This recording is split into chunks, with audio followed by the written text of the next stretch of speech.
That's a World War II movie that I'm sure they're out there. It'd be interesting to see if they did more World War II movies about like Africa, what was happening over there, more fights going on in Italy.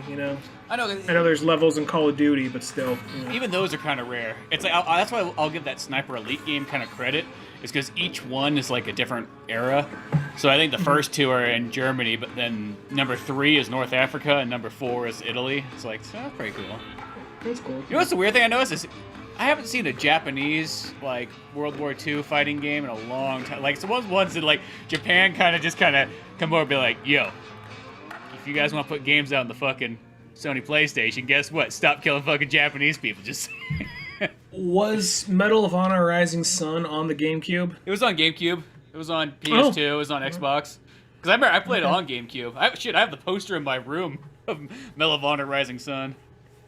Yeah. I'm wondering about that. Like, yeah, things are kind of tense right now. Maybe we know it happened, but just don't bring it up for a little while. Well, it's just one of the ones I just kind of wondered. I mean, I think what happened is that those games weren't nearly as popular, kind of like the Vietnam games and everything too, and they're just like, oh, fuck it, we're done with them. You know what? Back to World War II, and then it's like, oh, and then this Modern Warfare thing came out. It's all super popular. Back to World War II now again. Well, it was really weird. There was a game though I played the other day where it was like, it was heck, no, what that squeaking sound was. Whatever. It's a game I played the other day though, where it was a flying simulator kind of game, whatever, kind of arcade style more than anything else. And it was like, oh, it's World War II. You could choose between the Japanese or the Americans. Like, oh, you can choose between the Japanese. First level, let's go bomb Pearl Harbor. It was like, boy, as an American, I feel kind of wrong doing this. Well, that seemed like something that would have been like a rule against that back in the day, but now it's like, Yeah, it just felt like there was no. That's for example. There was almost like there was nobody left to complain about that anymore. Fuck, no way during Bush's America, but then maybe get a little closer to it with Obama, because you had, I think that was that during No Russian during Call of Duty Modern Warfare 2? Was that Obama? What was that game? 2009, I want to say. So it have to be Obama then. Yeah, exactly, Obama. Because that was one of those. Like we gotta wait. Let's just make sure he gets elected first, because we can't. No way it's gonna happen under a McCain presidency. Exactly, one of those weird ones like that. But it's always interesting when you play certain one of those games, and it's like, so what's that moment where it's funny? You just had that look like, am I supposed to play this? Was this just like kind of like a beta level that just somehow slipped by in my version? Like. This can't be right. I'm literally shooting people in an airport. How was you?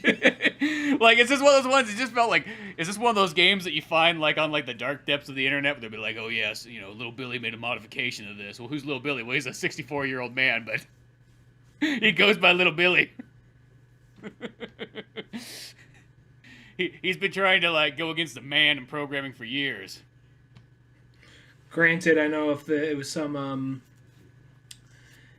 like it. I can't fucking talk right now. Sorry, the thing actually totally went out for a minute, but yeah, we're good. Want to start? Yeah, I'm ready. Or are we starting? Have we started? I don't know. Should we? Should we just be already starting? Are we already starting? Maybe now. We're going. I'm already recording. I've been recording too, so we are. We're starting. So, hello and welcome to the Old Man Orange Podcast. I'm Spencer Scott Holmes. And I'm Ryan Dunnigan. You're probably wondering what all that conversation had to do about not Ocarina of Time, but I was gonna say it all leads into it. No, it doesn't. there was nothing in there that led into that. Shit, even these games we're talking about took place in Japan for a minute, and this comes from Japan. Yeah. So. And Rising Sun was on the GameCube. That was a big deal. It was a 2-disc game. But no, we decided to be like, oh, we're gonna talk about the Ocarina of Time, the manga version one that comes in the big fatty those collectors hey, you get Ocarina of Time 1 and 2. Yes. And then, of course, if you want to continue on, they got, a Majora's Mask and Link to the Past and, shit, I think there's a Four Swords one, which I always thought was kind of weird. It's like, oh, okay. We're really doubling down on this Four Swords thing. I always thought that was just a fun kind of spin-off that if you had enough friends that would actually invest in fucking Game Boys, link cables, and cartridges, you could play it. That one, that is apparently a part of continuity. Shit, yeah, I know. It's like in that big timeline thing. It's like it's like they got not only 4 swords for Game Boy Advance, and that also appears like the second one in the list of continuity. And then the very end of one of the sagas, it's that GameCube one. Don't you be fucking forgetting about the GameCube 4 swords now. Shit, that's when stuff really goes down. You thought Twilight Princess was fucking mature. No. It's all about that 4 swords. Well, that's actually, they kind of found, that's right when they finally found a place for Toon Link. Because for a while, it was like, get out of here, Toon Link. No one fucking likes you. And then it came back around like, okay, we actually kind of warmed up to him. And anytime there's like, most of the time, there's a top-down retro-style Zelda game, we could throw Toon Link in there every so often. Yeah, well, it's kind of funny because there was that period where it's just like, Toon Link kind of like, I think when everybody kind of warmed up to it, it's like, fuck it, we'll just throw him out there a bunch of times. It's, there's like 6 Toon Link games, and there was that period where just everyone's sitting there with their arms crossed, like, come on, Nintendo, like, fucking 14 years old, like, I gotta go to school and defend you. You can't just be giving me this Toon Link bullshit. Like, seriously. They came back around. Toon Link's my best character in Smash Brothers, so it's all like, It's funny how that is, where it's like when you go to play, like, Wind Waker, and you're kind of like, it is a really fucking good game. I know I wanted to be a shitty teenager and kind of crap on it back in the day, be like, oh, what the fuck, man? I want Link to be fucking so adult that he looks like fucking Burt Reynolds or something like that. Like, come on. He just has like that Reynolds stash. Sorry, Grandma, gotta go save my sister. Pona's a Trans Am now and everything like that. Like, why not? You know what I mean? But still, yeah, it's one of those ones that, at the end of the day, all Zelda's good Zelda. I don't care what anybody says. You pick up any Zelda game, it's always going to be fun, And then it's kind of funny how, like, Ocarina of Time kind of is looked at. There was that period, I think it was when pretty much Breath of the Wild came out. People started doing that thing. They're like, Ocarina of Time's not that big of a deal. Come on, guys. Like, really? Best game ever? Like, come on. It's just, they were given that treatment that, like, when Batman Begins came out, people are like, 89 Batman? Come on. Now people are doing that with Dark Knight. Yeah. I love that kind of happened. It's like, because you kind of watch it. Like, 89 Batman comes out, people put down 66 Batman. Batman Begin comes out, they put down 89 Batman, and so on. It's just like, dude, what's with that? But I remember there was, like, when Breath of the Wild came out, it used to be kind of just like, it didn't have to be your favorite, game, but, like, Ocarina of Time was always kind of looked at as, like, hey, that's the pinnacle game. We all kind of unanimously agree that's pretty much there it is. And then when Breath of the Wild came out, there's people like, Ocarina of Time, it's like worse than Zelda 2. And it's like, whoa, where's this, like, angst coming from? Just kids want to be different. I feel like, here's the thing with that. I really like Breath of the Wild, and I really like Ocarina of Time. And if you didn't grow up playing Ocarina of Time, I can kind of see maybe why it just feels a little clunky and it's not as, like, smooth as people say it is. But if you grew up with the game, then definitely. And then compile with that, I think you also have people, like, after a while, because I remember Egoraptor had a whole sequelitis thing on it, and he made good points on it, but at the same time, there's some things he said, like, yeah, well, I think you're kind of holding it to a weird kind of standard. He even came out later and said he thought he was a little too harsh on that video. But people always complained about, it's like, Breath of the Wild, the greatest one ever. Like, no, Breath of the Wild's really good, but let's not jump the gun here, It's like one of those things where people talk about Breath of the Wild, and I say, well, it's back to what Zelda's all about. Zelda's all about just exploring and not knowing what you're going to bump into next. Like, that's really cool, and I'm all for that, but let's be honest, how many Zelda games did that? One Zelda game. Yeah, well, one Zelda game did that. And technically all Zelda games do that. It's just that game just kind of had a little bit of that, a little bit more open expanse thing, but yeah, it's one of those things, I think at the end of the day, like, I mean, I get it, like, someone wasn't there when Ocarina of Time came out, because that's one of those games where it's like, that just blows your mind as a kid. It was the same kind of experience of playing Mario 64 and so on. Like, you just never saw anything else out there like that before. You cracked that game open, and it was just like, oh my god, it's like expansive, open world, it's 3D, I could, like, run anywhere, like, I wonder what I could climb on, I wonder what I can do, like, I think that experience is kind of hard to replicate if you've played a bunch of other games before doing that. You know what I mean? Yeah, and I'll be honest, Ocarina of Time is the one that kind of got me into Zelda. Zelda was something I knew of, and I knew it was by the guy who made Mario. But for some reason at the time, I was just a little prejudiced towards top-down views. I don't know why. Fucking top-down views. You and your Grand Theft Auto 1 and 2. It was just something I was just used to side scrolling. That's what I kind of learned to play video games on, was side scrolling. So I never really got into it. So, but then once Ocarina of Time came out, that's where I'm like, all right, let me give this one a shot. And that's the thing that got me into Zelda. And then after that, I was like, all right, well, let me get Link to the Link's Awakening on Game Boy Color, the remake. Mm-hmm. So go from there and, open myself more up to... I find myself looking more forward to a new 2D Zelda than a 3D Zelda by this point. But I still look forward to whatever big 3D Zelda game they come out with. I mean, like, for me, yeah, generally anything Zelda, like, it was kind of weird. When I was reading this book, the manga and whatnot, I was like, man, it's been so long since I played a Zelda game, and I thought about, like, no, it hasn't. It's been, like, 6 months. Remember when the fucking Link's Awakening remake came out? I'm like, oh, yeah, that's right. Yeah. I forgot, and that game was sweet, and you know what I mean? Add all those little extra features in that you always kind of want, and you could organize your items much better so you didn't do everything off of just A and B. The only thing that was goofy in that game that I always thought was kind of weird is how it was, like, you couldn't use the D-pad, and I was like, what? You got a top-down Zelda game, and you can't... That just always sounds like a Nintendo thing. Like, no, it's a fucking joystick there. They fucking grab your dick and start playing, boy. Nintendo. Yeah. Like, no. D-pad's like fingering your butthole. What are you doing? Like, shit. We gave you a joystick for a reason. Because that was always like... I remember that was like the N64 thing. Like, the first time you pick up an N64 and you like... My hand like gravitated towards like the D-pad. And it's just almost like Mario pops out of the screen, just slaps at me like, no, don't you fucking touch that. Grab the joystick. Don't you be fingering your butthole. Go back to the joystick. Like, what? It's like, yeah. They're like, that's what Sega fucking does. You know why they don't have a fucking joystick on that Sega Saturn yet? Yeah. Fingering their buttholes. Satoru Iwata. Exactly, you know what I mean? So you gotta get used to that joystick. I remember just getting used to the joystick being such a tough thing too. And that just sounds like old man things. Remember when the joystick came out and how fucking tough it was and it just didn't seem right? Well, I remember there's a point when you had to... It wasn't common to control a character in a first-person shooter with two different joysticks. I just used the one joystick. So then when it became common to do two, I'm like, okay, I got to get used to this. And sure enough, I did. And then you have youngins this day and age like, I can't do this with just one joystick. This thing's weird. I know. People, like, whenever I bust out an N64 and start pulling out some of those, first-person shooters and whatnot, they always go, I just don't get it. I don't understand how you play that like that. It's like second nature to me. Like, I grew up in a time that when you had a strap, you almost just held the C button on your Sega Genesis, and that's how you did it. You didn't fucking question it. That was just how it worked, you know what I mean? Or shit, playing Wolfenstein 3D, and how'd you strap on that one? You fucking push down the shift button, you hit left and right. You know? It's just what it was. Come, child, let me tell you tales of the Golden Eye, and Conker's Bad Fur Day.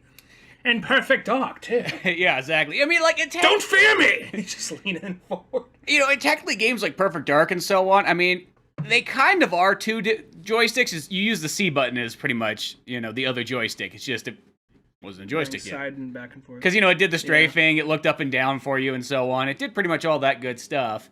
But it's more like the really old ones. Jet Force Gemini. We're just naming off rare games, really. I know, we're just going the old. Well, this is like, I know this is like off, it's not Ocarina of Time, but I just thought about because it reminds me of the controller. Because like when you play like Turok or like South Park on the N64 and how like we all played it like, you hold it kind of the normal Mario 64 style, but it made the game feel kind of odd, like you're playing it like wrong. Like, I always used to just call them Turok controls, where like the looking was on the joystick and then you moved with the C buttons, like kind of reversed.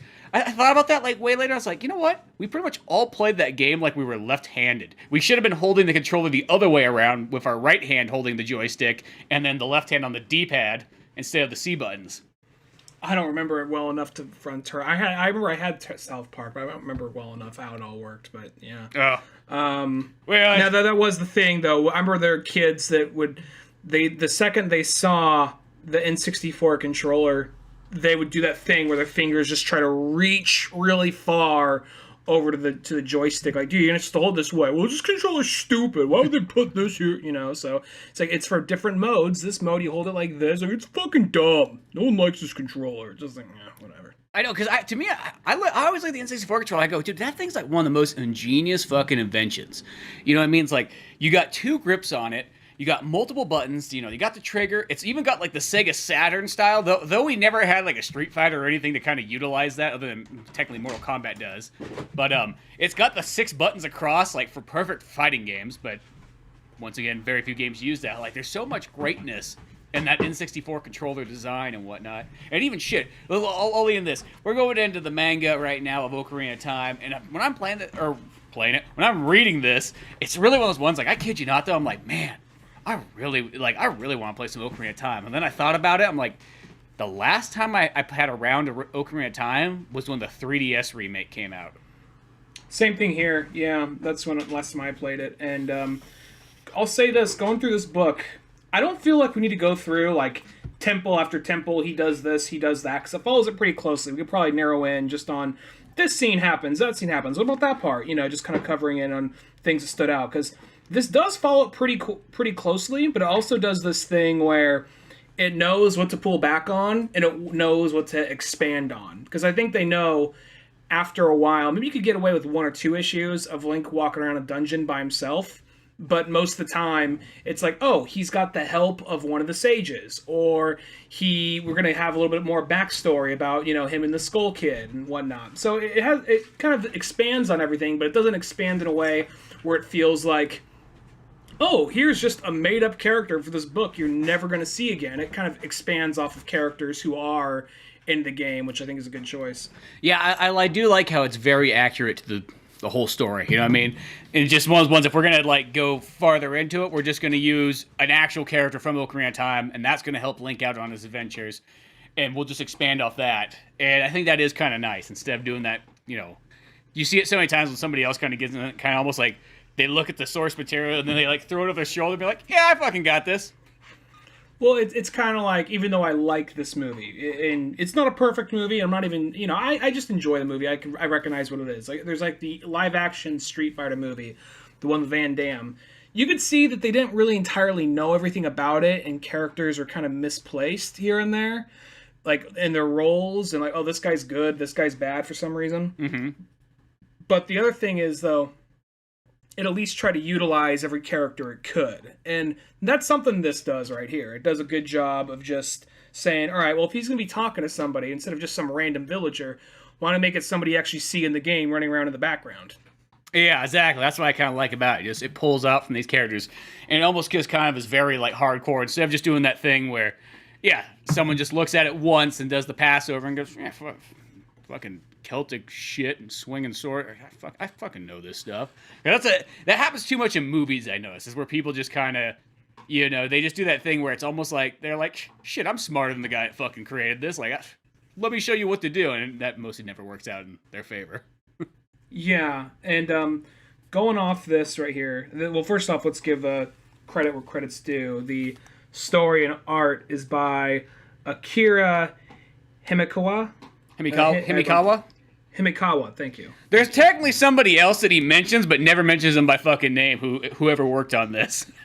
that's so like, the boy I keep in my basement. Yeah, because it's like in the back of the special features, he keeps going like, you know, there was 2 of us, and you know, us together, and I kept looking for another name. I'm like, I don't find another name in here. I don't know who this other person is. You know, we've been hanging out since high school. You know. Is this a Bill Finger and Bob Kane kind of situation? I think so, because it really, with a lot of mangas, I do think there is like another person on there. I think they always sell mangas. It must be like kind of like a Japanese prestigious thing to be like, it's one person who does it. One person with all his honor. But I'm pretty sure a lot of times there's some like, you know, it's like slave boys that kind of work away there who are hoping to be like the next big manga person, but, you know, instead they're there fucking cleaning brushes and sucking dick and whatnot, you know. Getting ramen noodles. He may have started doing that, but then one day he went on to write One Piece. After all that dick sucking, he made a story all about pirates, ironically.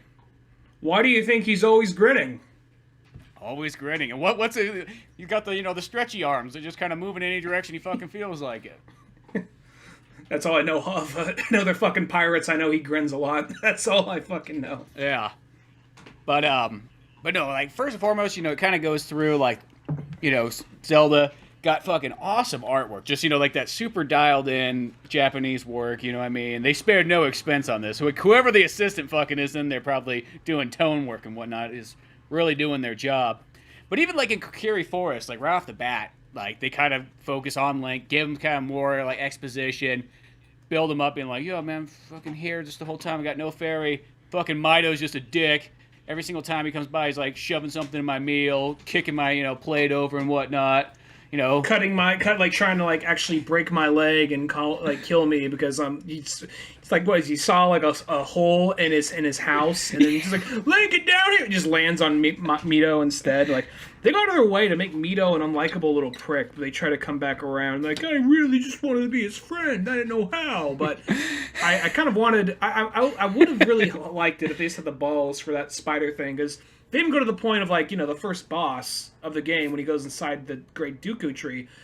Mito goes with him because he's trying to prove he has a pair of balls, even though he's just stumbling around the whole time like that, Well, he's doing that thing. I still just love the idea that you think about that. Like he fucking saws a hole like right when Link's supposed to wake up out of bed that he'd fall to his fucking Mortal Kombat death almost. Like what the shit is that?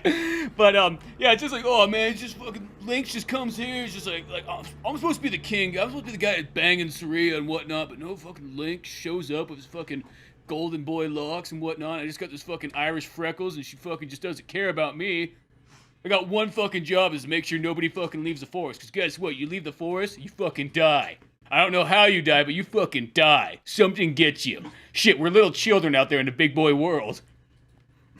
That's what the Dooku Tree always tells us. Yeah. He told me the story that one time a kid left the forest and a fucking giant owl came down, swooped him up, ate him along the way, and just spit the bones out as he flew away. The bones still sit there as a warning. Yeah. So, I'm supposed to be I'm supposed to protect it, Kind of like, is Mito supposed to be the boy? Like, see, I kind of always wonder, like, since they always stay, like, children forever, like, obviously, it kind of shows that Mito and Link grew up together, but, like, Mito could also be, like, 46. The same time. He just has the personality of, like, a 9-year-old still. I could also see it being some shit, like... Because he's like the self-imposed. It comes across very much he's the self-imposed leader, but everyone just kind of rolls their eyes like, all right, dude, sure. Like, it's one of those things like he's going to go and try and impress everybody. He says, after all, I am the leader, and I think we should do this. Okay, dude, we'll say it's just so you'll shut the fuck up. And then when he's not looking, we'll walk the other way. Yeah, definitely has that going on. We're just like, it's just fucking Mito. It's easier if you just kind of go along with his plan than try to tell him that it's a fucking stupid idea.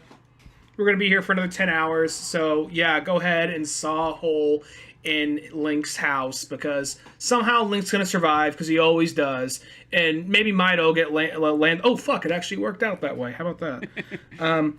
I will say, though, is the whole thing... Because this does speedrun it, but it does get a lot in there. This thing moves by very quickly, but it manages to, doesn't feel too rushed or anything like that, but it does utilize a lot. It does condense a lot. Like I feel like if this was a movie, this would be like a good little 2.5 hour movie right here. Yeah, and I will say it's almost like it speed runs more once you get to adult Link, which I guess kind of makes sense because now you got even more stuff to kind of cram in.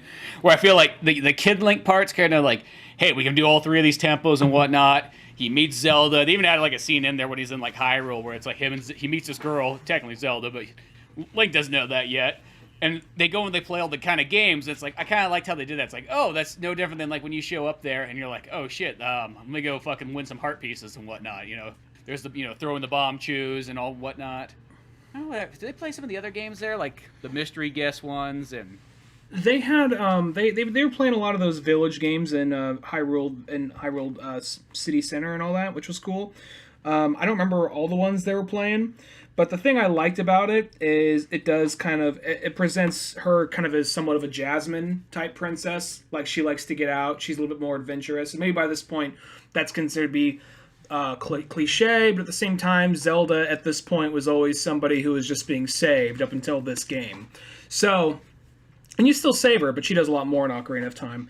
So it was just interesting to kind of like, all right, because really in the game, what happens... You sneak in, you see her. Like, who the fuck are you? Oh, okay. I'm the only person who believes you out of all this world of adults. So, and right here, it's like you get a moment where, they actually get a moment to actually be friends and kind of hang out. Like, so I think that is very fitting for this whole thing. Yeah, I do like how Zelda kind of is a little bit more in this one, because sometimes Zelda's always just kind of like, I had a fucking dream last night, and I'll go save the fucking universe. You're like, what? Yeah. I just stumbled in here. I saw a fucking picture of Mario on the wall, and I was wondering where you got that, and, no, you get the fuck out of here. Well, can I get a goodbye kiss? No, I don't kiss fucking elf boys, but I'm actually Hyrule. Yeah, whatever. Just get fucking dragged out by, like, the guards. I don't kiss peasants. Get the fuck out, or I'll have your head on a goddamn pike. Like, all right, God. Peace be with you. Okay, bye. God, these fucking dwarf children. I don't fucking care. So they're just walking off around the corner. Yeah, but really, where'd you get that picture of Mario? He's getting fucking dragged out. Just hear like that. Oh, well, I guess that's where the timeline splits right there. Yeah, like, I guess that's where we go to the... We go to the old games. You get the failure timeline, I guess. The failure timeline, ironically, is where a lot of the good games kind of are, though. It's like, that's where you get, like, Link to the Past and Link's Awakening and Zelda 1 and 2. It's kind of weird how that is. So it's like, wait a second, so, like, death equals the 80s and 90s? Good games. I guess I didn't think about that, but yeah. I don't know the whole timeline beat for beat. I kind of know the major ones, but, I guess those are major ones, but I guess for a while, until that book, because people talk about the Zelda timelines and the different ways it goes. There's that period where Nintendo was just kind of like, they're not really connected, just kind of go with it. Then people started finding all these clues and started piecing it together, and I think Nintendo's like, that's a good idea. We should actually mix around with that and play with it. Yeah. Oh, fuck, let's throw this curveball at him. There's a third timeline where you fucked up. Yeah, because I think that was the thing. Nobody thought about that part. And I was like, Nintendo's like, we're just going to put that in there. Fucking Hyrule Historia. I also like what it says in that timeline. It's like, these things are kind of, this is how it is today, but maybe tomorrow something might be different. I don't know. Shit. Nintendo. Have a new edition of this thing in 5 years. See you then. Yeah. Buy it. We know you will. No, you will. Fucking tunic wearing motherfucker. Hey, how's Nintendo doing wearing a tunic right now? Cause you bought the book, you stoop. And literally, as you read it, it's just talking back to you. Like, oh shit, they know their fan bases. But I will say though, there's a part though when he realizes that it's Zelda, because he won't actually know. First, Impa pulls him away. He's like, "What are you doing with the princess? Get the fuck away from there!" And then he goes, "Get your grubby dirty!" Oh, hero of time. Sorry, I'll touch the princess all you want. Oh, you're cool with it, right, princess? Would you let me rephrase that? Yeah. And then like Link and Ganon goes in there. Like, here's the thing about this scene: we know Ganon's evil. She knows Ganon's evil. But at a first glance, this just seems like a little elitist, like blonde bitch. Like, get the tan man out of here. Doesn't it come across that way? Because Ganon actually makes his way into the courtyard where Link and Zelda meet for the first time. And he's all being very kind, introducing himself. He's like, "Oh, you have the Ocarina. That's so interesting. Get the fuck out. I don't give a shit who the fuck you are." Yeah, there is that sort of thing where it's like, Link's just standing there like, I don't know who that guy is. He gave me a fucking lollipop on the way in. I thought it was pretty nice. Should I leave? Do you guys want to iron this out? I can come back. Yeah. Like, no, you fucking stay here, poor boy. Well, because it really is, because like Gerudo Valley and whatnot, pretty much is like the Middle East. That's what it is. Yeah, so it is. It's kind of like that's how so many of those sort of fantasy games are. It's like, I guess, kind of putting that together too. Like, and Dragon Quest sort of has that too, where it's like, oh, there's those Middle Easterns coming after us again. And then even like games like Trials of Mana and Sword of Mana always have kind of like the Middle Eastern section of like the world. Mm-hmm. It's funny, Final Fantasy never seems to have that as much, but like everything else seems to have that, I notice. I like how Ganon just gives a quick little glance to Link while he's there, like, this little motherfucker. He's just you gonna hang out with the princess, but I can't. I mean, like, yeah, fuck. And she even gets attacked while they're running through the streets. She actually gets attacked by some Gerudos. So yeah, they kind of utilize a whole lot. Because for a minute, when reading this, I assumed they're just going to stick very close to the book and just only things that happen in the book or happen in the game happen in the book. But no, they're like, well, you know what? That makes sense for the story for it to happen like this. So we're going to do it that way. Yeah, no, I mean, and it all stays, true enough that, like, it's never, like, something way far out of left field or anything like that. But, of course, Zelda does the classic thing, like, hey, you know what? Except for she does give him a kiss goodbye, though. So, I mean, Link's at least getting a little bit of something. And then even, like, along the way, I can't remember who it is, like, it's like the owl or the fairy's like, damn, Link, you're fucking, like, Saria, fucking Princess Zelda, fucking I said Meryl, not Meryl. Malin, fucking, like... Princess Rudo, come on, goddamn, she's the fish thing. I remember just being like in high school when people were just like arguing, like, okay, dude, really serious fucking argument, man. Okay, fucking who's the hottest? Is it Zelda? Is it Saria? And someone's like, fucking Princess Rudo, all the way. I don't give a fuck. I think we just learned a lot about that person. They're like, dude, she's walking around naked already. Like, fucking enough said. I don't know where Rudo comes from. Like, if you want to go Malin, like, if you want the, okay, you're into the farm girl kind of thing. Oh, Zelda, so you're into the rich chick thing, or, but then, like, well, after those two, I think the conversation gets awkward. Unless you're bringing in, what's her name? Nubo, or Nubio, whatever, what's her name? Oh, yeah, from, Nabeu? Yeah. Unless you're bringing, but... Shit, She's probably too good for Link, in all honesty. Let's be honest here. Yeah, you know what I mean? She seems like she's into men, not boys. Yeah, not even 17-year-old boys who just slept for 7 years. I really something was like, yeah, I fucking was gonna grow up. What'd you do? Oh, I took a fucking nap for like 7 years. I wasn't fucking putting work in. Naburo. That's right. Naburo. Yeah. I do like at some point Link has a conversation with Sheik, who he obviously doesn't know is spoilers, but I feel like it's common knowledge by now, but just in case. Well, you never know. At the end of the day, you always got to say sometimes it's somebody's first time playing Zelda. Just like Stan Lee always said, you know what I mean? Not everybody knows everything. Yeah. When I like how Link has a conversation with Sheik, who we later find out is Zelda. He's having a conversation with her, and he's literally coming to grasp, like, I'm really still, when it gets down to it, I'm still just a kid. I've been asleep for 7 years, and now I'm here now, and I'm learning about what happened to the world after the fact. And, it was like it was a very real conversation. Because I'll be honest, the dialogue in this, and I'm not reading this thing for Tarantino dialogue, but the dialogue in this is very cut and dry. It's like, I'll stop this. I'll stop you, you evildoer. Like, get back here, kid. It's a lot of that kind of stuff, which is fine for this type of book, because you're mainly in it for, like, the adventure, and you're mainly in it for, like, the visuals, and the artwork's amazing. So it's forgivable, but there is a scene where it's a very real conversation between Link and Zelda. And it's like, oh yeah, because that's the thing, because Link never talks in the games unless it's those god awful like Panasonic CDI games. But this right here, though, I feel like this is kind of how he would act in real life. You know what I mean? Or if in like, not real life, but like in a narrative. If they actually gave him a voice, I imagine it'd be closer to this. Mm-hmm. And I always think it's some people, they always go like, oh my god, fucking Link talks. That's blasphemy. It's like, well, you obviously don't understand how video games are fucking made. Like, the whole reason for the silent protagonist is mainly just to be like, you supposed to fill in that dialogue. It's not that Link doesn't talk, it's that you're supposed to kind of have, the running audio commentary for Link. And in a sense, and when you're reading a book of it, or if you're watching a movie of it, of course he's gonna talk, you know what I mean? Because now it's a different, like, storytelling method. Yeah, and I guess that's the, that's the thing with people talk about a Zelda movie coming out, like eventually, like some point down the line. Like, what are they gonna do about Link? Is he just gonna be a silent protagonist? Is he gonna talk, or what are they gonna do? Like, well, he could talk, like, but at the same time, well, I think if they talk, it's just gonna be weird. Like, well, see, those are the people you need to reach across the table and just slap them across the fucking face and be like, shut the fuck up. You clearly your brain is too small to handle this. Get out of the fucking room.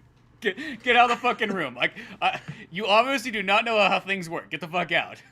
Like, I do like the idea, though, of just, like, all this exposition happening, and, like, whoever they get to play Link is just some dude with just able to keep the most docile, like, blank slate, soulless stare the whole time. Like, because that's what always happens. There's barely ever any reaction. Maybe he steps back and, like, with his mouth open. Or he runs away screaming or something like that. Because Link's always kind of, like, in terrifying. Feels like Link's, like, half his life is just terrifying. Yes, that's kind of that's pretty true. It's like when, like, Goron's like, dude, let us give you a hug, and they just pop up everywhere. It's like, yeah. Yeah, I was like, oh, come on! It's what we do! Hug little boys. I just wanted to hug a boy. Just get over here. Roll after him! They all just do that song, The Hedgehog roll. Yeah. Bring me that boy. I need a hug. No, that's what I was thinking, though. What if there was that one friend who's like, someone's like, oh, dude, fucking Princess Ruto. And he's like, no, dude. I want a fucking Goron.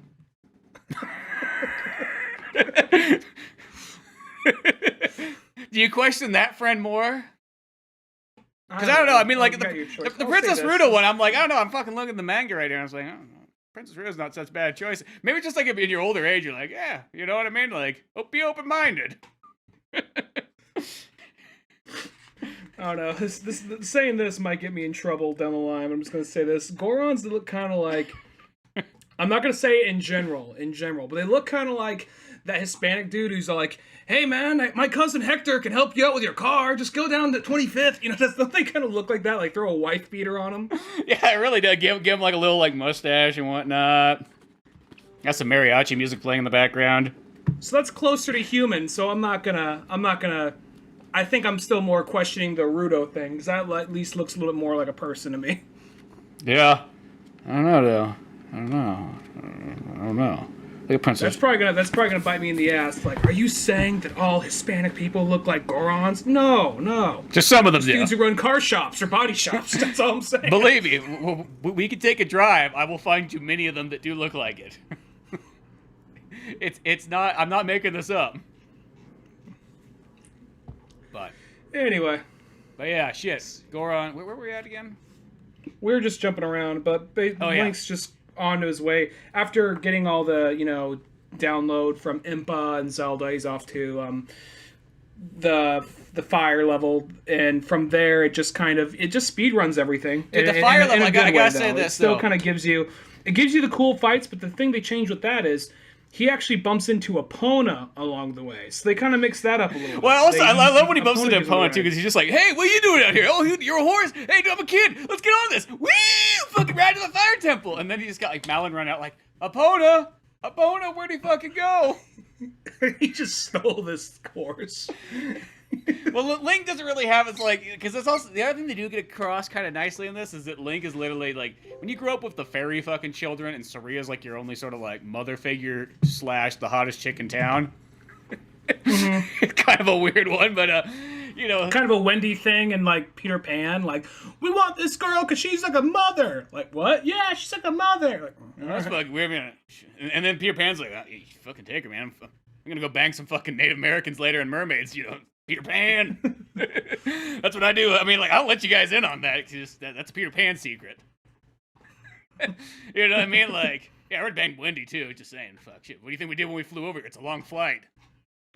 Had some airline miles I had to burn off. Shit, I ain't gonna use all my fairy magic. Comes at a cost. Yeah, no, shit, that like, Mile High Club, boy, I tell you guys. Oh, you guys don't know? Yeah, you'll learn.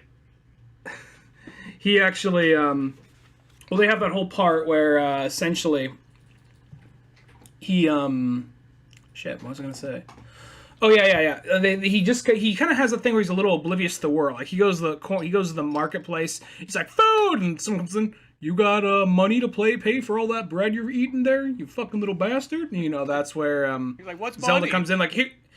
Zelda comes in, like, here's 200, take it. And then she's like, all right, I need an errand boy for the day. So you find out Link's kind of learning stuff about the outside world as he goes along. It doesn't mean he's not good. He sees a fucking horse. I just love, like, the horse out there. I don't know why. It reminded me of, like, that Dexter's Laboratory episode where, like, the dog learns to talk or whatever. And he's like, hey, and then he finds, like, that one guy who's almost looking kind of shaggy. Like, he's like, hey, dude, you're my master. Yeah, dude, I'm a dude. You're a dog. I'm a master. Dude, you want to go party? Let's go fucking party. Yeah, let's fucking do it. They haul ass out the door, and Dexter just stands there, or the blank stare just ends. Yeah, like they totally got each other. Like that sort of reminded me like that Epona and like Link was, and they just fucking take off. Malin's just out there looking like shit. My dad's gonna fucking kill me if another horse gets loose. No, her dad wouldn't kill her. Her dad would just be like, still like, passed out in like a pile of hay, while the Luigi-looking motherfucker is still there. Like, these motherfuckers. That guy really is like, he's like, we got like Waluigi, but that guy almost is like really like Luigi's true villain, I think. Well, I don't really blame the guy for being mad. The other guy is always sleeping, but it's one of those things. It goes a little darker later because of all the Ganon shit, but at the same time, he's just like, I'll fucking kill all these sons of bitches. Like, he's gonna come into work one day with like a fucking gun or something. Yeah, just with the fucking shotgun loaded. Just be like, the fucking owner just sleeps all fucking day long. Gets fucking What's high his name? off. Limbo? Ligo? What's Limbo something? Or No, Talon's the dad. Talon's the dad. Shit. Can't remember what that guy's fucking name is, but yeah, just comes in all like irate and whatnot. Just be like, every day fucking shoveling this horse fucking shit. He just like looms over, like Talon's asleep, like in the hay. Like he just wakes up and sees like that dude looming over him with a pitchfork. Like, what are you doing? Oh! And just starts stabbing him right there. Like no one could ever know. No more Lon milk for you, buddy. And that's where he like goes at like 3:00 in the morning to drop his like body off at Hyrule Lake. Yeah, exactly. The fucking weird scientist guy comes out and like, you didn't see fucking nothing, and then rides off. He just goes back to playing his little like crank thing, the fucking like windmill. That guy's always. That's the thing about the Zelda 64 too that I will say. There's some frightening motherfuckers in there, especially as like a kid playing that game. That like I just feel like you don't get like in any past Zelda games. Well, Majora's Mask you do because they still have that same like graphic style. But I just like the way that some of those things were designed was just like very frightening. Well, even like there's certain things in that game that are genuinely scary. Like there's that one side quest you go in the graveyard and there's that thing that looks like it's something out of like a early 2000s Japanese horror film where it's just like this blob thing. It has like this elongated jaw. There's blood on the walls. Its hand kind of like reaches out of the ground and holds you and it bites you and shit. Remember that thing? Oh, you're talking about those things that are like they kind of like stumble in like they're kind of like zombies, and then the second you're like, oh, I'm just gonna go up and start swinging at this thing, and then it just jumps on you and fucking just like literally just like rapes you, and you're like, oh, what the fuck? Not the Deadites. No, those things, the like zombies with masks. No, there's like this white thing. There's like this white thing that it's kind of like almost like a slug sort of, and it just has these weird appendages sticking out of it, but it has like a human face. But it's all long. I know what you're talking about. Yes, that thing's also super frightening too. Or it's like when you walk into like, oh, that's the old Koriki village, like, you know, old abandoned house in there. Don't go in there. Like, go in there, and all of a sudden, like, a humanoid spider drops down. Like, what the fuck? And you get out. Oh, yeah. It's like, and, like, you know, the first time you go in there, it fucking lands right on you, too, of course. Yeah. Your first thing is like, what the fuck? Because you're not expecting nothing, because everything else in that town won't hurt you or kill you. So suddenly you see a spider, you whack at it, you're like, why is it not dying? Oh, it's not attacking me. Oh, Jesus Christ, it's part person. Like, you see its eyes are separate on different parts of it, blinking independently of one another. Yeah, it's just like, you know, he's like, hey, go get me some gold scatolas if I can be sweet. And you're like, oh, wait, okay, yeah, let me just step out of here. I'll bring you some if I find any. Definitely bring some for you. Like, we are never coming back here, you know? And then he stops, he's like, oh shit, he had a fucking heart piece. I guess I gotta come back here. But it's like, what happened? Like, well, you ever see Beauty and the Beast? It's kind of like that, you know, an old lady wanted us to break her at 20, we couldn't, and then this shit happens. Exactly. Now, because you brought that character up, I just gotta say this. Were you kind of bummed when you finally gave 100 gold skulltulas to him, and then it just turned out to be like, oh yeah, you can just come back here and I'll just give you rupees? You're like, by this fucking point, I don't need rupees. I didn't need rupees in the last 5 hours. I actually never completed that shit. I was like, oh, fuck him. I don't give a shit about you. Yeah, I just always thought that was kind of like a dumb sort of final prize. Was it like, oh, that's what I'm gonna get? You know? I'll be honest, very few side quests I actually ever finished in Ocarina of Time. It was always mainly the main quest for me, most of the time. See, because Ocarina of Time is one of those games that, like I played the living daylights out of that one for a good... I think that's why I haven't played it in such a long time, is because I played it so much for so many years, you know, from, like, the late 90s on. Like, there was a good, like, 10-year period where, like, you were granted you were going to play that game at least once a year or maybe every other year or something like that. So there was a couple files I had where just 100% you get fucking everything, you know. And the nice thing is kind of like once you've kind of done that, there's some things you just kind of do just to do. Is when you come back around later, you're like, okay, I know exactly what I need. and what I don't need. And, you know, that's it. None of this bells and whistles bull crap. Yeah, it would be more of like, for me, it would be like, maybe I would go like try and do a little bit of fishing or something like that. Try and catch the biggest fish I can, but I would never really go out of my way and like bring me the bottle of milk before the milk curdles, and I'll give you a bigger item bag or none of that kind of shit, you know. See, I like those kind of ones. Whenever someone says like, "Oh shit, I'll take a bigger item bag," like those ones are nice because those help you out. It's more like when you get like those shitty prizes and you're like, "What the fuck is this?" I might do that more now. Like, I would probably do that stuff more now, but back then I probably wouldn't have the patience for it. Be like, "Fuck you, man. I'm out of here. I don't need your fucking bigger bag. I'll make mine work. It's a scam by the government, that bigger bag you have." That's you just like call in a Epona, hop on your horse, do a wheelie on the way out. Yeah, Yeah, exactly. Just rev up there, grab Epona by the ears and start revving it. It's like, is he riding that fucking horse like it's a motorcycle? Yeah, just... They do a thing with when he goes over to they kind of like Urudo, going back to her for a second. They do that thing where as soon as he gets sucked into the fish, like the boss battle's there, happening right there. He says, "I'm here to save you. Don't fucking touch me, peasant." Zora. Was that a thing from the game? I remember. Did she always say Zora at the end of every phrase? No, like because Gorons do. Yeah, I noticed the Gorons kind of did that, and then I started seeing the Zoras do it. I'm like, well, I've never seen the Zoras do it. Like the Goron one, I kind of like. That was like that one where I was questioning. I'm like, maybe they do say that. I can't remember that, but then I was like, I know the Zoras don't say that. I think they do. Like they do say Goro at the end of most of their sentences. Yeah. But the Zoras, they never did that. But they actually give Princess Ruta like the old-fashioned Princess Zelda kind of like attitude, where it's just like, oh, fucking here's this fairy boy again. Like, well, I'm not really a fairy boy. I am actually. Don't you fucking dare talk to me. Don't you fucking dare. Now carry me, you fucking peasant. You know. Okay, and don't look at me. Like, what if I picture naked? and I'm wearing a tunic, and I grew up about a bunch of guys that tried to fuck you, saying that like it was okay because it was just practicing for later in life, and I never knew what that meant. I like how they have that one. It's one of those ones where it just takes a quick break and flashes back. It doesn't come back anyway, but I think it's just interesting expanding on it. Like a lot of the side mission stuff are like little bonus stories. Like after he becomes an adult, that's where they suddenly and like they have the whole thing with Ganon getting away, or like Zelda getting away with Impa, and he actually grabs that's what happened in the original, right? Like he grabbed the wrong ocarina. It's actually more expanded on in this version, because and I actually like the way it was in the manga. I thought it was kind of cool, because in the original one, it's more like there's that part where like Zelda's running away with Impa and whatnot, and she tosses the ocarina, but Ganondorf doesn't see it, and it lands in the water, and then you gotta jump down there and get it. And when you get it, it just technically replaces Saria's ocarina. But I liked in this one is that it got switched, and then Ganondorf's like, "Get over here, you little fairy!"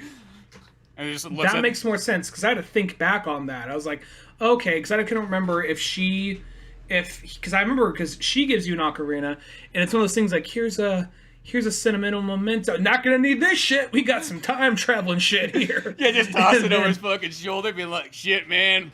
In 7 years, I don't know what she's just gonna be still 10 years old. I mean, that might be fucking weird, right? I mean, or will it? Matthew McConaughey logic here. Just fucking looks at the camera, or will it? Yeah, Looney Tunes zoom in, like da da da da da, like little iris on it. But no, I like what happens is in this one is that like he shakes Link or whatever, and then the fucking drops the ocarina. He's like, "Oh, the ocarina time! Get the fuck out of here! You can live. I don't give a fuck. I got what I needed." And then Link pulls out. It's like, "Oh nope, I got the fucking ocarina time." He's just got Saria's one that was actually a heartfelt, gift to me. That, well, I don't know. It's kind of. We'll find out later that it's kind of like she's dead, but she's not dead. She's a spiritual guidance, as a deity. I'm kind of sad about it. Not that sad, because I got a cooler, more shinier ocarina, not some shit that was made out of wood. Gave me splinters every time I put my lips on it. Yeah. Like blowing a tree. Which is that. In Kakariko Village, as a Kokiri, it's like, wasn't that odd of a thing to do? Shit, that's what Mido would do all the time. You'd catch him, he'd be like, "I'm not blowing fucking trees." Like, dude, you saw you blowing that Wiping deco sap stick. off his mouth. Yeah. You're blowing trees. Really, all right, Mido. Really, Mido cool. is like... All right, you're the village leader. Yeah, don't fucking forget it. Yeah, all right, cool. He's like the mixture of like a jerk-off Johnny and then just like the shitty guy who just fucking makes up stories. Like, he literally is the guy who tells you that fucking, you know, in fucking Pokemon Japan, Misty's just always walking around naked. She just doesn't have a fucking outfit on. He is that guy. He's also that guy who tells you, like, oh, you know what, when I went to Ozfest this year, and I saw, like, Black Label Society playing, like, Zakk Wylde, like, I was in front row, and he pointed me out, like, oh, okay, then, like, maybe you could possibly believe that, but then, like, just, like, that's when he, like, brought me on stage, and he gave me his guitar, and he let me do, like, a solo to end this river, and then he blew me while I was fucking playing the solo, and people were cheering me on. Yeah, then he gave me a beer, though I was fucking 7 years old. But he said it was cool because it's Ozfest. He's totally that kid. Yeah. Like, he thinks those stores are going to, like, win him brownie points. Yeah, because he really thinks it's just like, his whole existence is trying to fucking bang Saria. But it's never going to happen because it's fucking Saria. And she fucking knows much better than fucking Patricia Mido. Mido just going up like, hey, Saria, I got Black Label Society tickets. Yeah, this owl was fucking selling them outside. The same owl that killed the kid? Well, I don't know. He was selling tickets. He felt trustworthy. He had a fucking little leather jacket on and everything and a fucking do-rag. I thought I could trust him. And then, well, he pulled out this pipe and told me to smoke it. But, I feel pretty good right now, though. You want to go see fucking Black Label Society? We also had Korn tickets. Those are a little bit expensive, but I'll be honest, I'd rather see Black Label anyway. I mean, I hear they put on a good show, but, you know, it's just not my thing.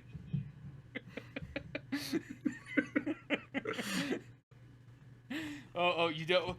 What? Oh, Link's got Pearl Jam tickets? You're going to see that? Well, fuck you! Then he like sends her like, you know, 1,000 like 1,000 texts like within the course of like 30 minutes saying, I'm sorry, are you there? You know, like a sad face. Like, I was totally joking, JK, haha. I still have the tickets, you know, I just want to hold out for you. Just say. I don't remember. Like, he has those two shitty kids that have their hair hanging down in front of their face, and one like a fatter kid there. Were the two kids with the hair in the face? They're in the game. Was the fatter kid there? He probably was. You know what I mean? I'm not gonna give him shit if he wasn't, because you know he's just another background. But I like how whenever the two brothers are there, they're like talking shit about Mido. They're facing each other, and their lips are always puckered. It looks like they're about to kiss. Like, quickly, no one's looking.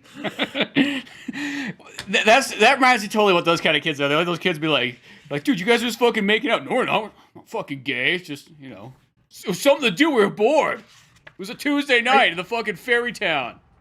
I see those guys, and I totally get the.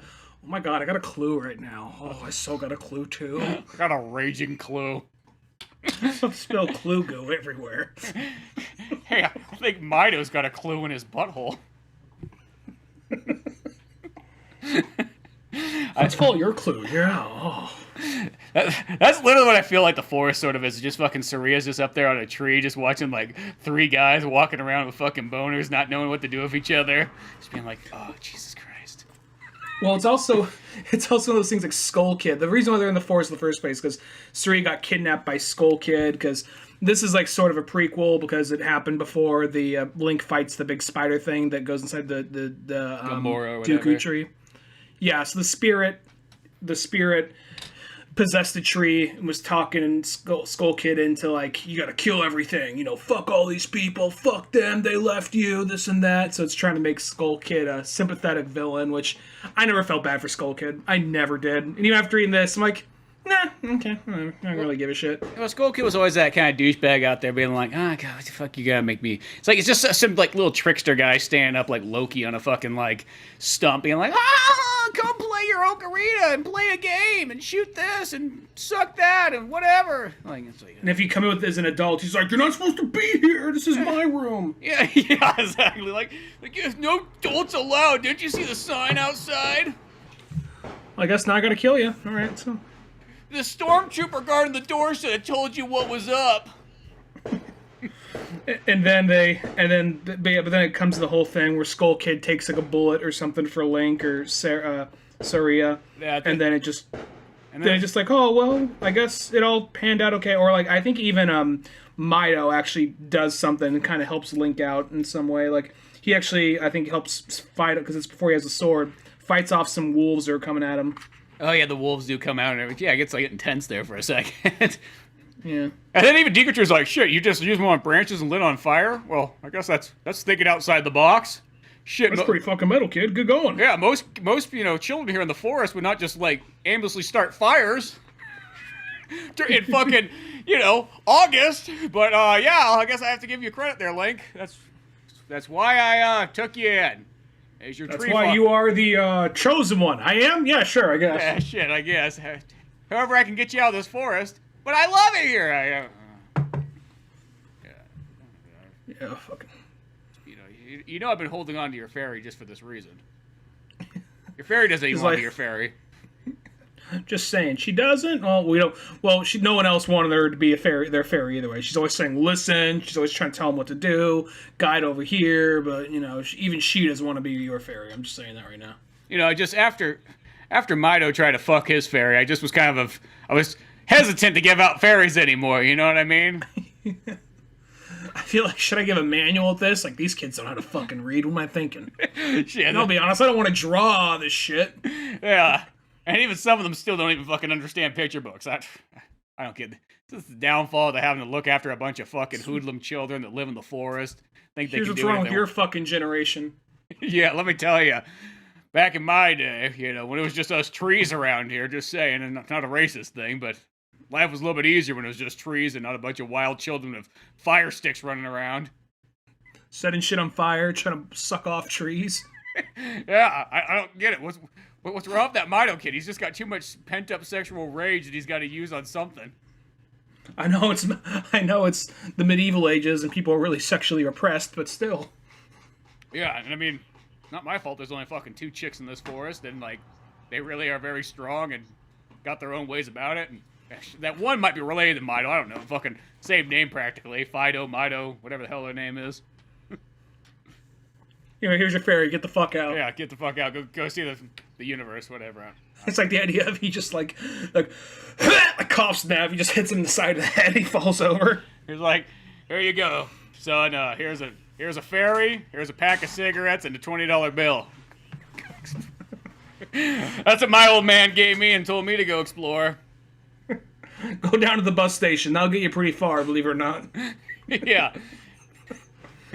And if not, there's always a homeless man there where you just gotta rub his dick and he'll give you an extra 5 rupees. It's a dirty job, but somebody's gotta do it. Once you leave this forest, your rest of life is your choice. No one can judge. So go jumping forward, I guess. From here, that's where it just kind of, when he comes back to Hyrule and he just sees it's all like in disarray from 7 years from being stuck inside the temple. And it's kind of interesting just seeing Link's whole thing of like, oh wow, this is what happened, because they make a point, he goes into the outside world like, oh my god, it's amazing out here, I fucking love it. Hyrule Field's so nice, I just like having adventures, going doing this, going doing that, and then like, oh man, nothing's left.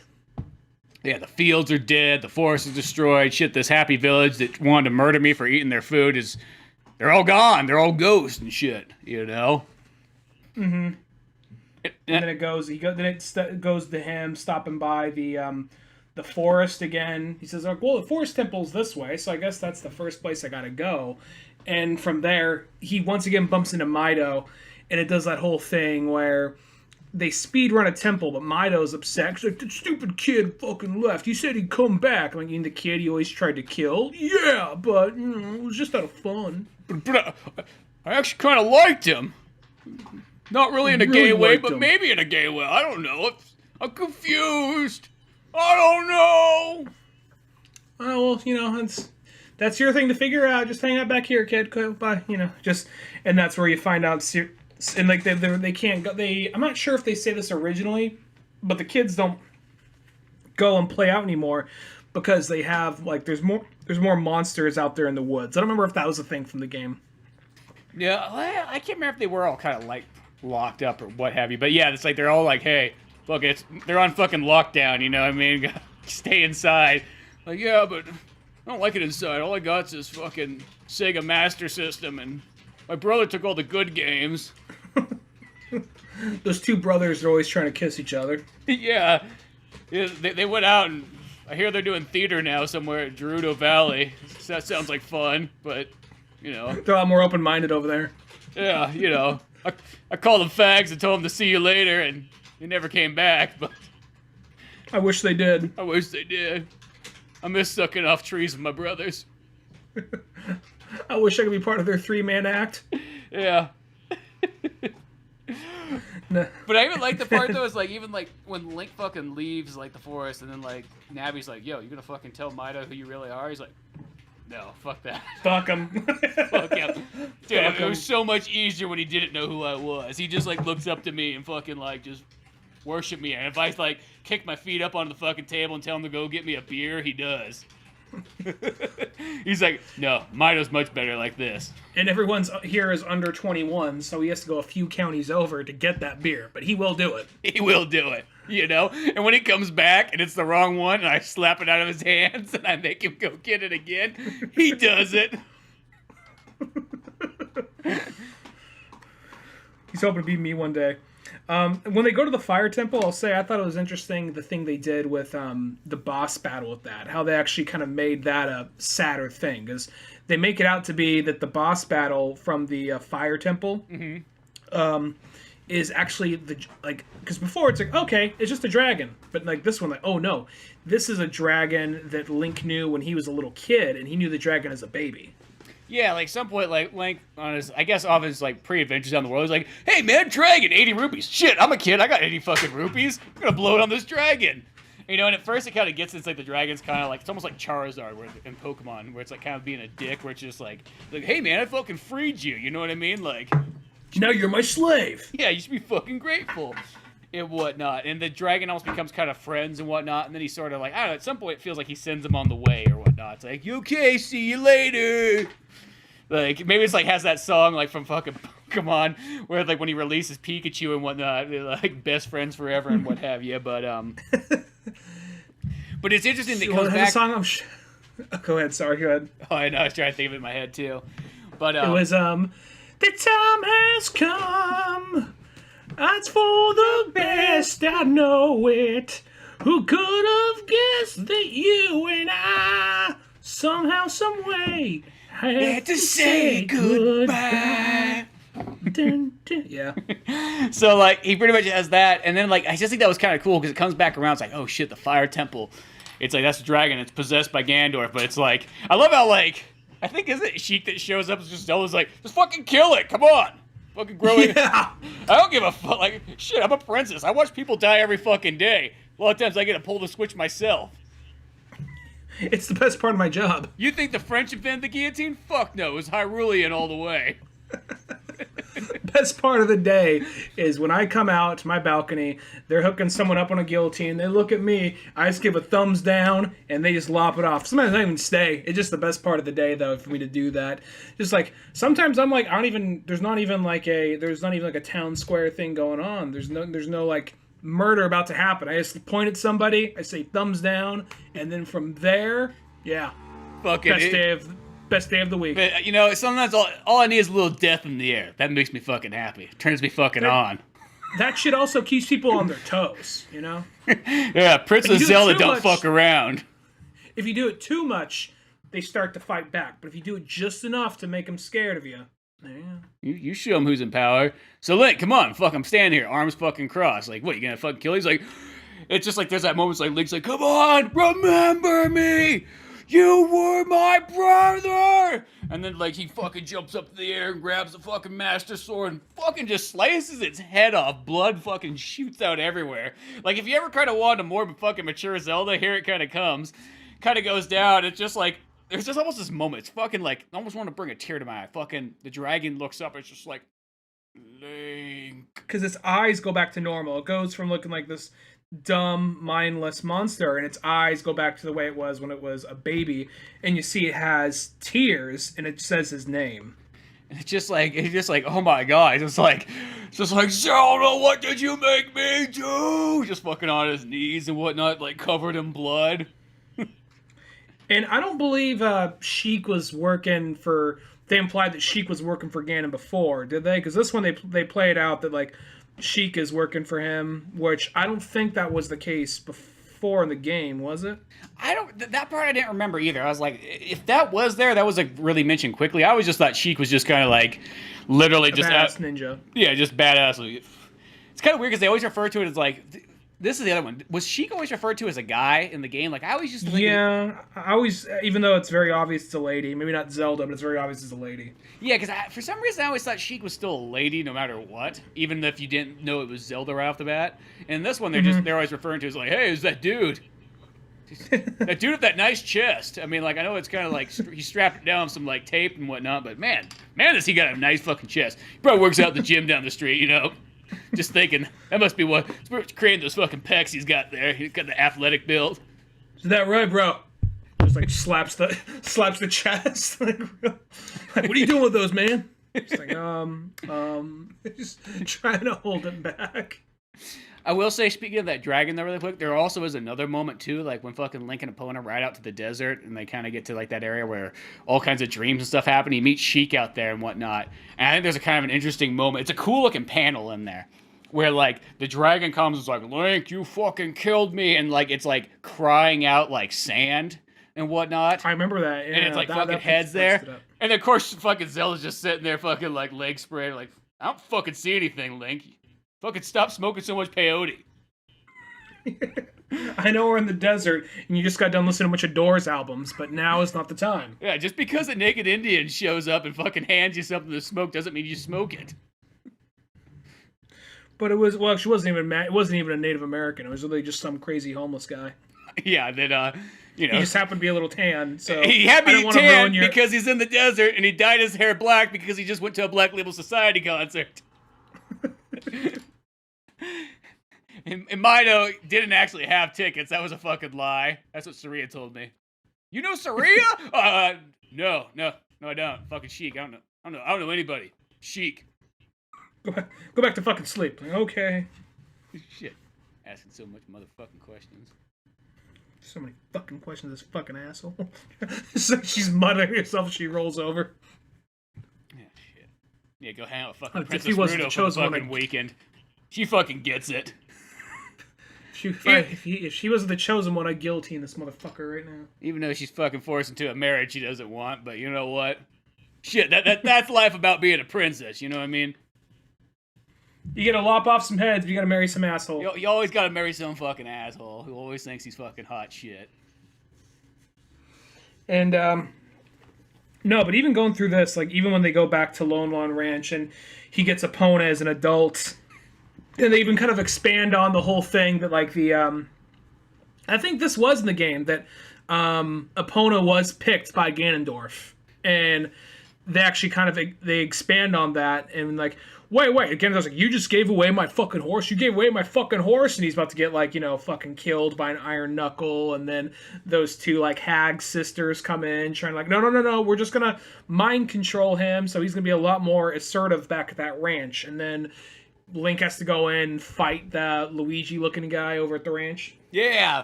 Well, there's that part, too, where, like, Link fucking busts in. He's like, I'm fucking here to save you, Malin. I know you're getting captured. She's like, oh, well, I was waiting for my white knight. It's just like, well, good. Well, guess what? You're fucking staying here, then. You know what?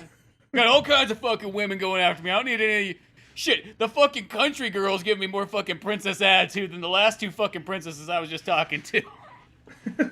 What makes you like so fucking special?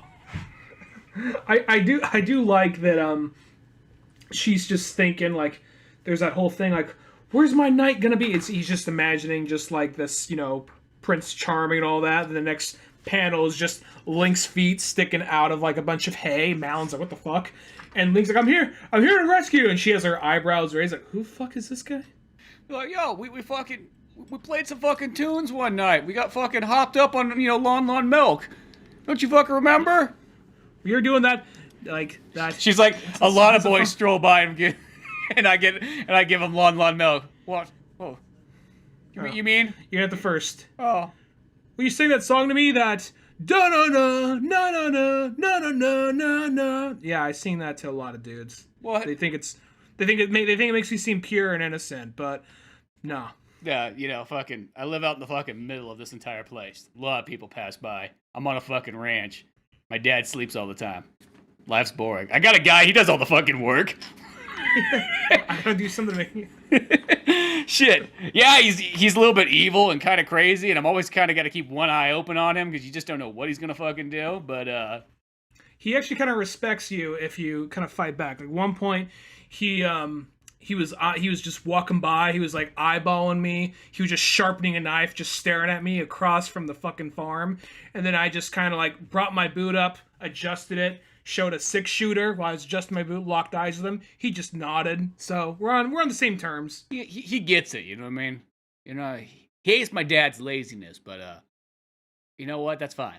If that's where the hate's gonna lie, I'm okay with that. If he comes at me, I'm ready. I'm ready for that motherfucker. I'll burn this whole fucking ranch down with all the horses in it before I give it to that Luigi-looking motherfucker. It's like, oh wow, this bitch is fucking cold-blooded. Oh, shut that Malin girl. Navi's like, listen, don't you fucking put your dick in that Malin girl, because that's the kind that got diseases. Oh. Well, what if I put, no, Link, no, shut the fuck up and listen to Navi for once. But he's like, I thought that was part of adventuring. Just killing and fucking.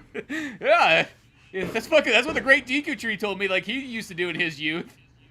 And still to this day, I'm not too sure how it happened because he's a tree, but why would he lie?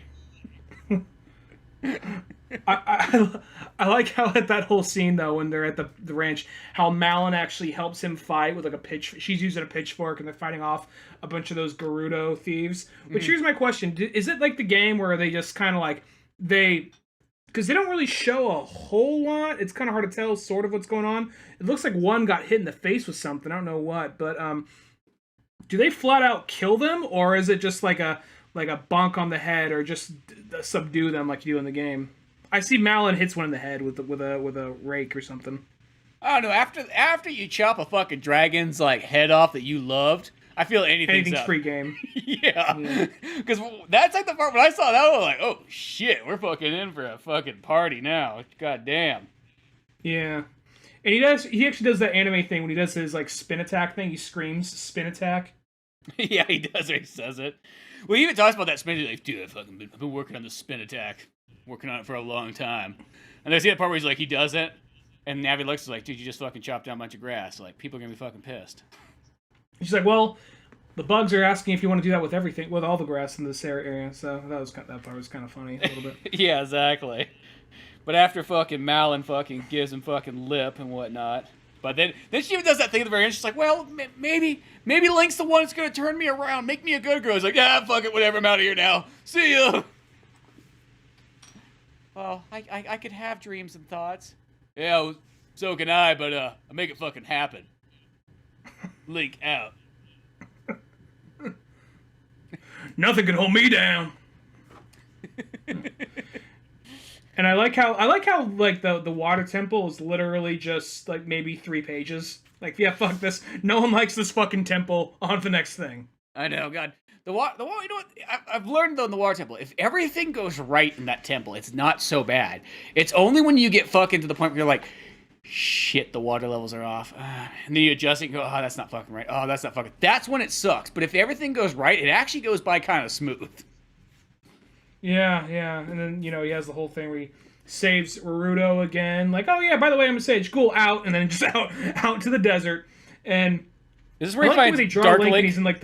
He's in the poncho. He fought Dark Link early on. Like he was in, I think, Koriko Village, and like he came out of a well. Oh, that's right, because they kind of like combined that well dungeon that you sort of have to go back in time to do with like the Dark Link moment there. Yeah. And then I kind of like how he looks with a poncho when he gets to the desert town. Yeah, I know that is kind of neat right there. It almost gives like the sort of the Western sort of vibe, or like the wanderer kind of look for Link. And I'll say this: I think they did a good job with like the way they did Neburu, because the thing with her is I mean, she was always a cool-looking character, but they gave her that super long, weird, like, Ganon nose, and they basically kept the character the same. They just took away that big, long-ass Ganon nose. Yeah, I mean, like, her nose is bigger than any other characters. Well, maybe not too much, but, like, she looks way better almost in this one, because she almost looks kind of, like, scary and intimidating, like, maybe that's what they're kind of going for, but, like, in this one, it's like, they make her, like, oh, like, Link's almost like, it's another potential choice. That's the older fox right there. You know. Let's see. Well, they do I a good banged the job country with her. girl. I banged the princess. I banged the fish girl. I banged the rock. Yeah, that was fucking weird. I banged. Let's see. Who am I missing on this list here? Like, Link, are you fucking talking? Like, shut the fuck up, Navi. This is part of adventuring. It's what the Greek Deku tree told me was gonna happen. And I was gonna fuck a lot. And you know what? And it's okay. It doesn't always have to be princesses or girls. That was his own words, too. If I may quote the Pokemon 2B Master soundtrack, spread your rings and fly. You can do it if you really try. I don't think that's what it's talking. Shut up, Nervy. Get back in my fucking hat where you fucking belong. So, Buru, what's going on? It's like in the Middle East. Is that too forward? Is that too forward? I mean, like, you're not related to game. I know you got that weird thing that, like, every... He just asked, like, how wide's your throat? You know, I know there's only, like, one dude every 100 years, and I know the legend says that you have to let him be king, which sounds fucked up, really, when I think about it. Shit, if I was living here for, like, 100 years, and fucking Mido showed up out of fucking nowhere, yeah, I'm fucking using him as my example. Fuck that guy, you know what I mean? Like, dude, you bunch of fucking badass women. So, you ever been with a Hyrulean fairy boy before? Fairy not as in gay? Just saying, I got a fairy. That's what I should start this over. I got a fairy. As planned. You know what I mean? Trust me. Like, I literally can't play soccer because I am exactly what they would call a grass fairy. I dress in green. I got a fairy with me. Just leaves itself open. It's out of the fucking question. One time Australia called me, said they want me on the team. I told them I couldn't do it. Couldn't do it. Fucking it. So. But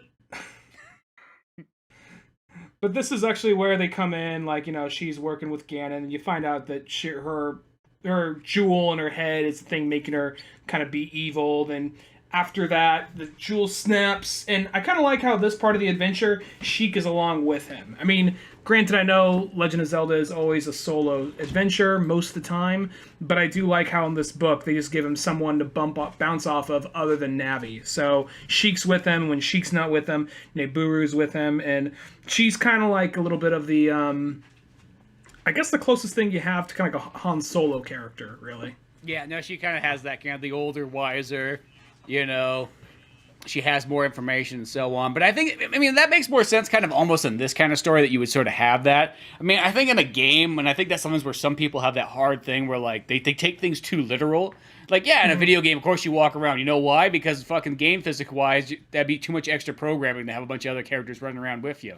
You know? It's easier to kind of have it do it that way. But there is always that person out there who's like, I don't get it. In game, I am by myself and Link don't talk. And you're just like, yeah, there are people that can't make those connections. Yeah, and once again, you reach across the table, fucking slap the guy across the face, say, "Get the fuck out of here! You're not in the board meeting here." Well, I even do like the part when, because it's not one of those things where Zelda just presents herself like, "Behold, it is I, Zelda, the whole time." It's one of those things where she gets hurt in the middle of the battle. It's kind of like a Mulan thing. Like, her mask kind of comes off. You're like, whoa, it's a girl. Whoa, fuck, it's holy shit, it's fucking Zelda. And that's where Ganon pops up out of the ground like, surprise, I was peeking and watching the whole time. She's coming with me. And that's when Nibiru's like, I'm going to fucking help you out. And she and her troops kind of go after some of the, by then I think they're just heading to Hyrule Castle. But, unfortunately, I think that would have been cool to see her and Link take on, like, a bunch of monsters for a minute. But it becomes more like, oh, this is as far as I can go, because apparently I'm a sage too, but let me help you with that bridge. Yeah, because they gotta do that, like, and they gotta cross that rainbow bridge or whatnot, and go up Yeah, to it would Gan. have been cool to see the two of them work together on fighting monsters for a minute, but it's nothing to mark it down for. Well, I will say, because, like, once it gets very towards the kind of the end of the book, it is that sort of thing where it's like, oh shit, we gotta get this fucking wrapped up. That's how all these Nintendo comics kind of go. Because I think the thing about it is just maybe they just realize, oh shit, we just got to slap bow on this. I mean, a lot of the boss fights in temples do go by quick in this, but it does go by very quick at the end. But at the same time, it still works because the artwork's amazing. Oh yeah, but I mean, like, because the first half of the book is like that's all kids Link, and like, you know, they do the 3 temples and everything like that, and I feel like that one goes by perfect. You know, you get character moments and things like that, and then the second one, it's kind of like, you know, they have moments, and I mean, it all works and so on, but then there's that point where you can just see it's like, shit, you got to get some of these temples fucking knocked out quick. You know what? Just fucking, you know, he did it.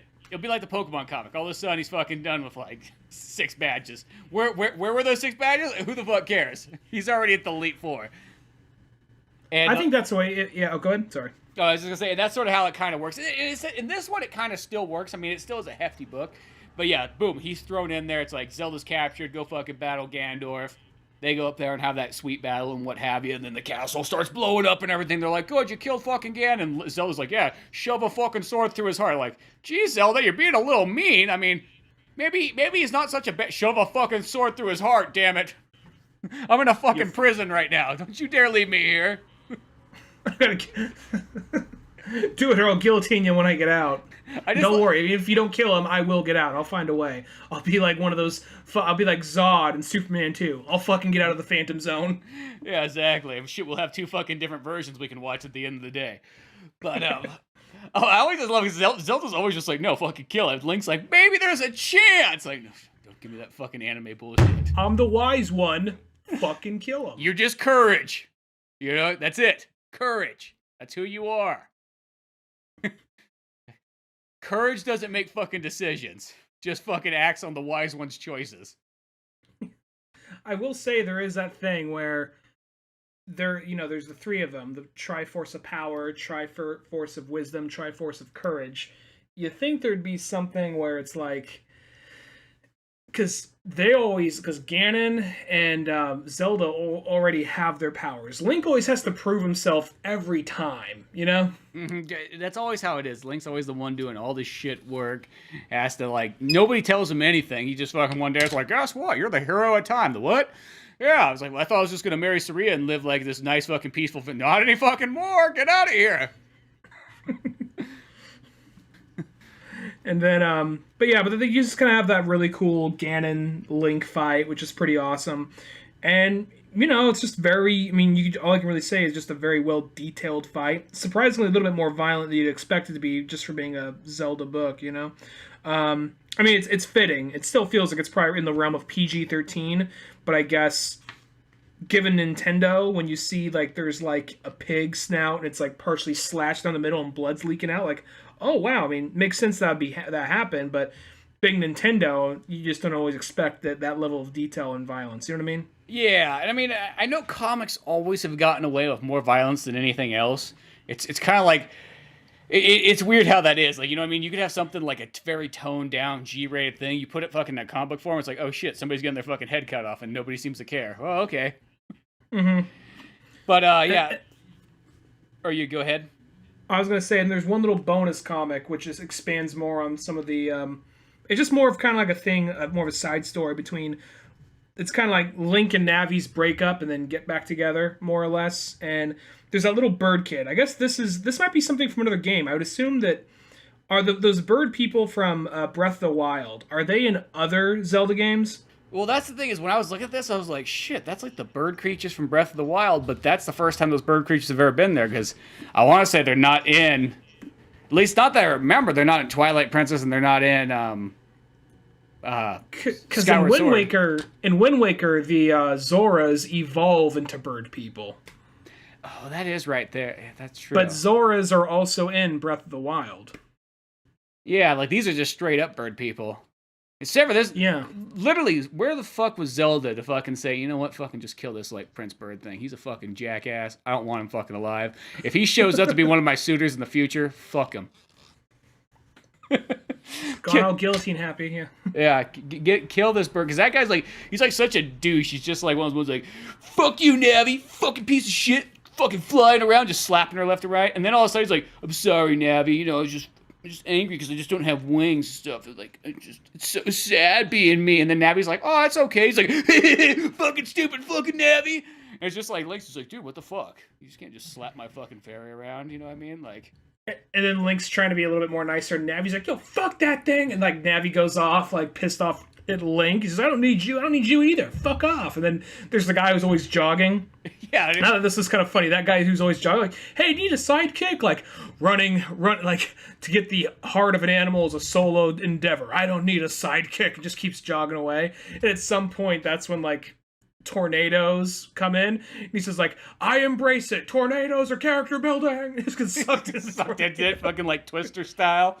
You even see a cow in the background, so this is 98, so that had to be a reference to Twister. Yeah, because that lo and behold, that was a big movie at one point. I know it's so forgotten now. I'm not saying it's not an amazing movie, but but yeah, just like that kid that was just like, God, just like, fuck. That was like that kid, like, even at the end, like, I mean, Link kind of does that thing where he's like, it's okay, I believe that everybody is good on the inside. They just need the right speed. He really has that very, like, Princess Zelda's like, no, fuck it.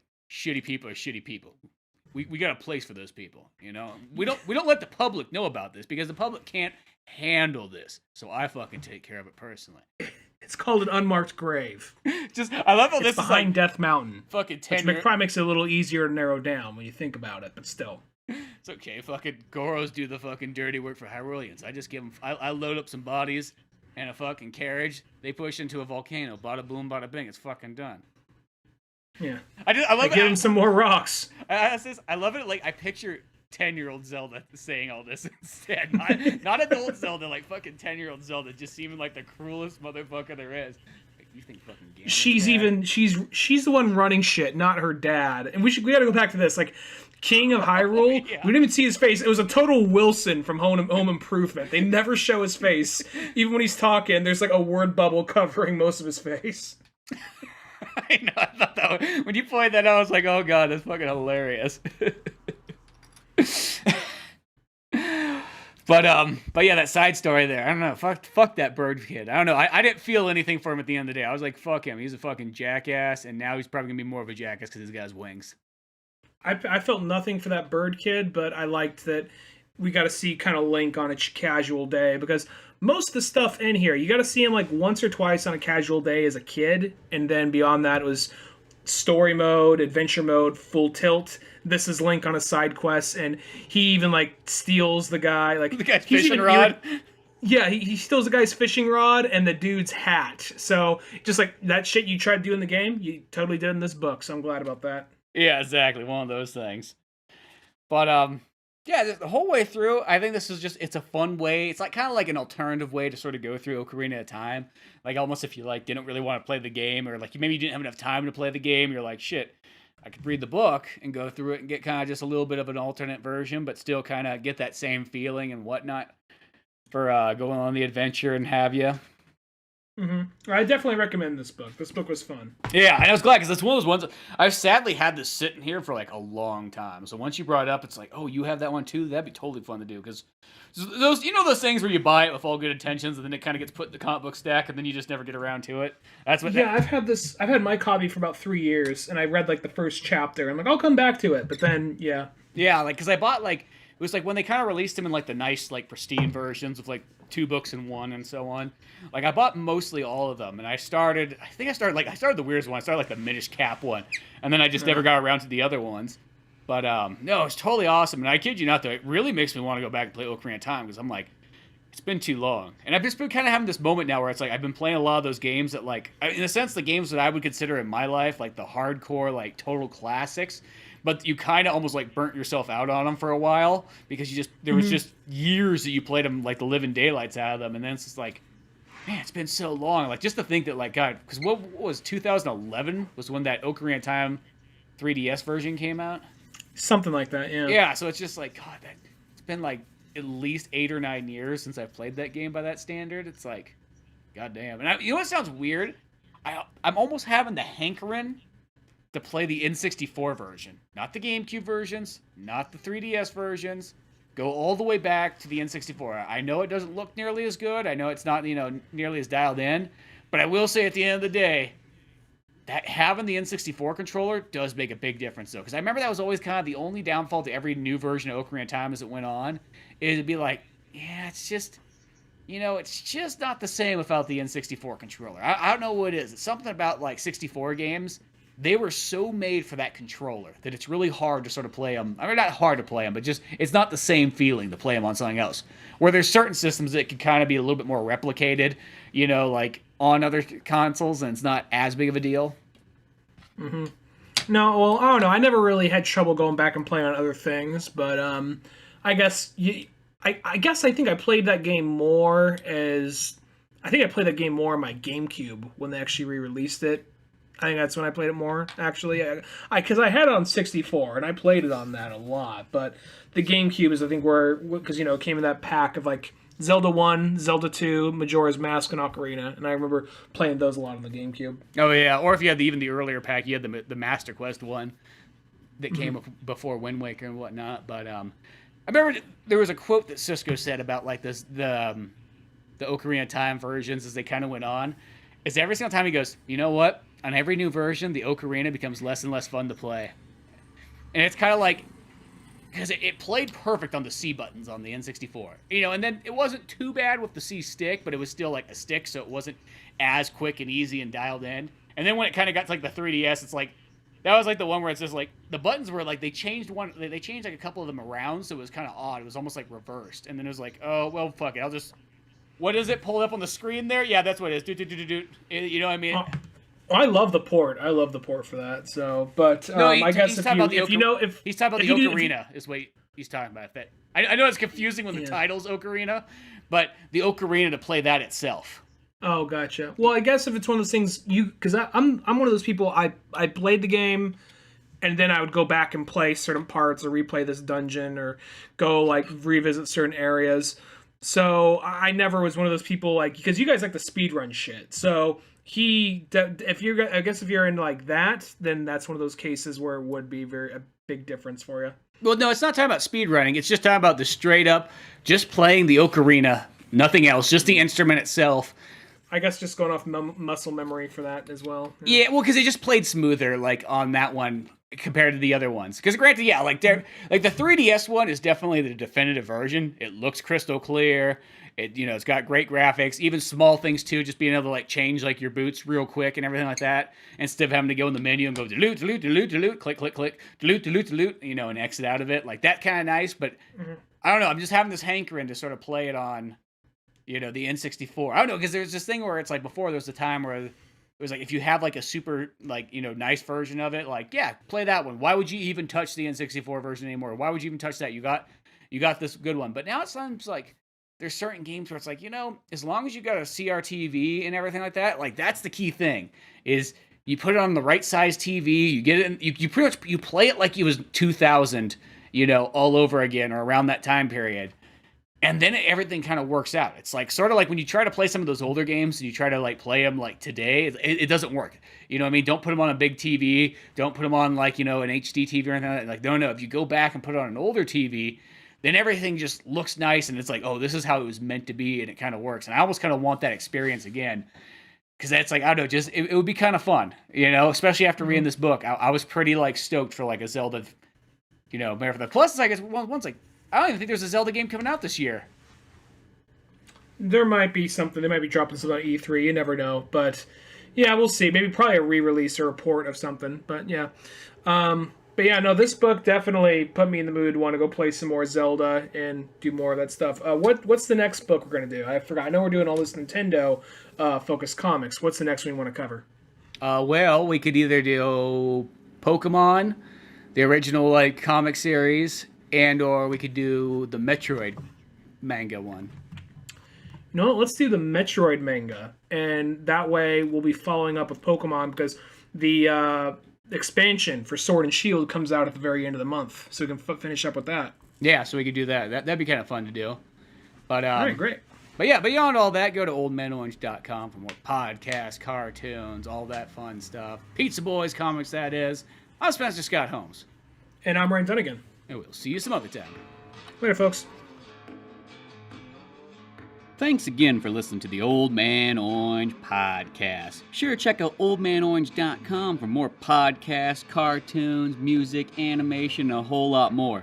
We also have the Old Man Orange blog going with all kinds of fun stuff. If you easily want to support the show, use one of our Amazon links either on the website or in the description of the podcast below. Rate, review, and subscribe to the show either on Podbean, iTunes, Spotify, YouTube, Newgrounds, or anywhere else that you seem to get this podcast from. Grab the sitcom-styled comic book Pizza Boys on either Comic Central, Comixology, or Amazon. Want more podcasts? Check out the Indie Comics Club over at Comic Central.